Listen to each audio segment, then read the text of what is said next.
Live from WFSB, Connecticut's #1 local news, this is Channel 3 Eyewitness News at 7.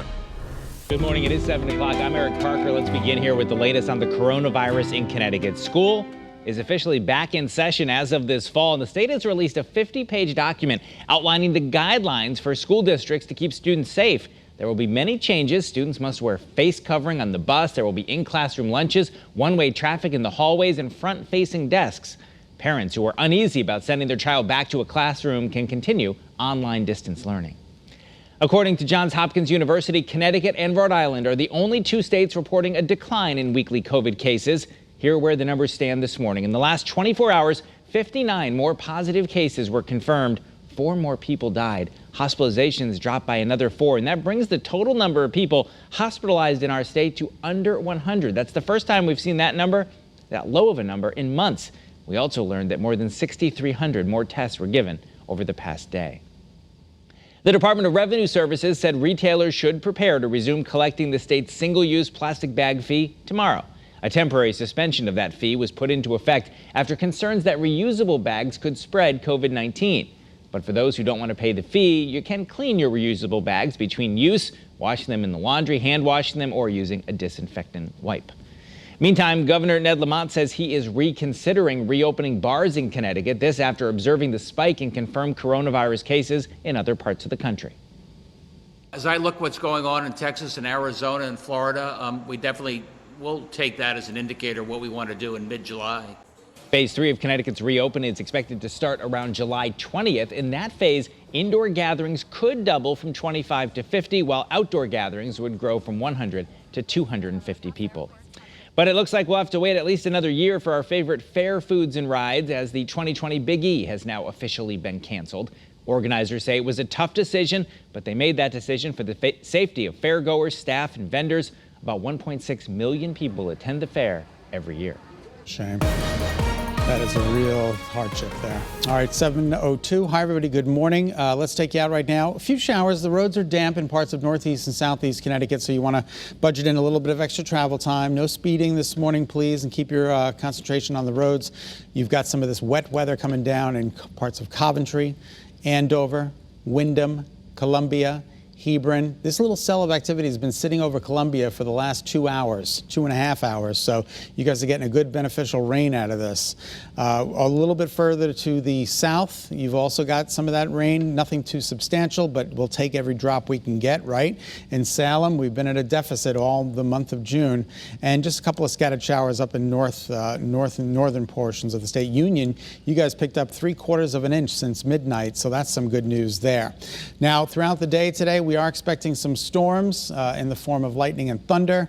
You'll see the icons go over to lightning and thunder 1 o'clock, 2 o'clock, 3 o'clock as temperatures rise into the mid to upper 70s today. It's going to be a cooler day than it was yesterday. Yesterday we got to 82 at Bradley, 83 at Bridgeport.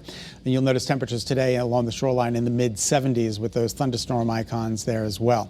Now the temperatures this morning are in the mid to upper 60s. We should be at about 61. We're in the mid to upper 60s, and those dew points are in the mid 60s as well. So that puts us in the muggies. Yes, it is a muggy start out there.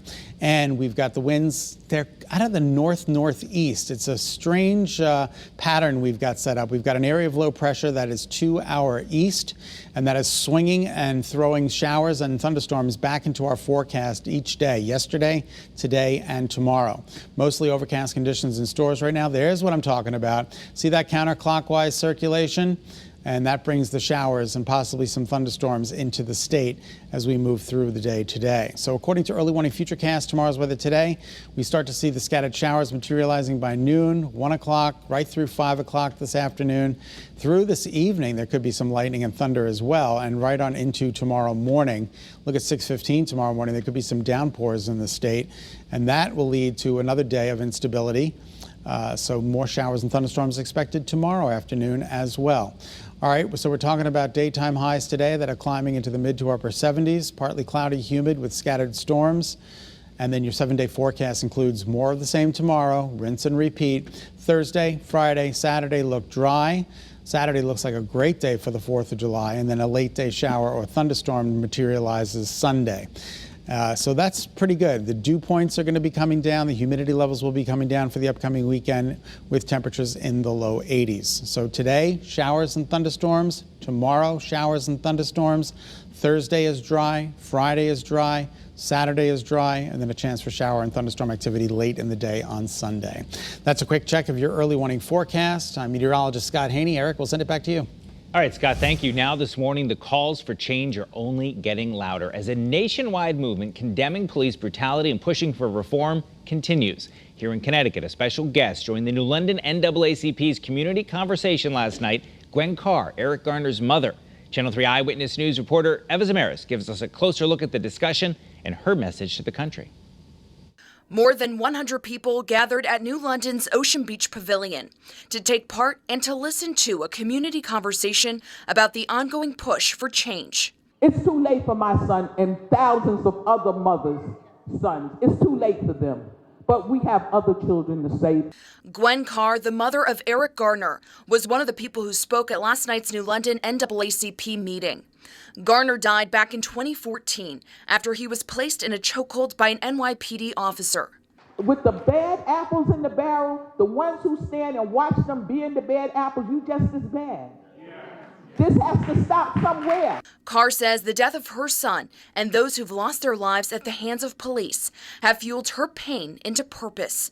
She's been using her voice to make sure no other mother or family receives the devastating call she did 6 years ago. And I will keep on fighting until we come together, until we get this thing under wraps. Other speakers ranged from New London city leaders to community pastors.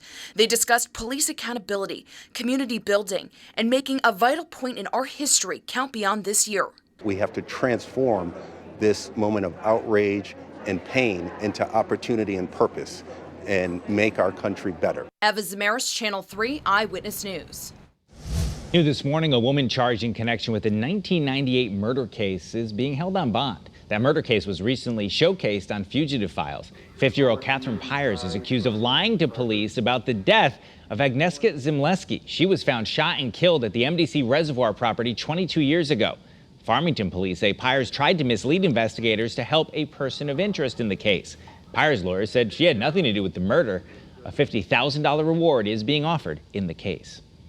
Hartford State's Attorney Gail Hardy will be leaving her position. Hardy withdrew her application for reappointment amid a controversial period in her career. Earlier this month, she was suspended for 4 days for dragging her feet on the rulings of 4 deadly police shootings. The Department of Criminal Justice says Hardy will now have a new role leading a diversity initiative. Thanks so much for tuning in to this edition of Eyewitness News. Remember, you can get news and weather updates anytime you want them. Just go to the Channel 3 app. Thanks for watching. Have a great day. I'm Eric Parker.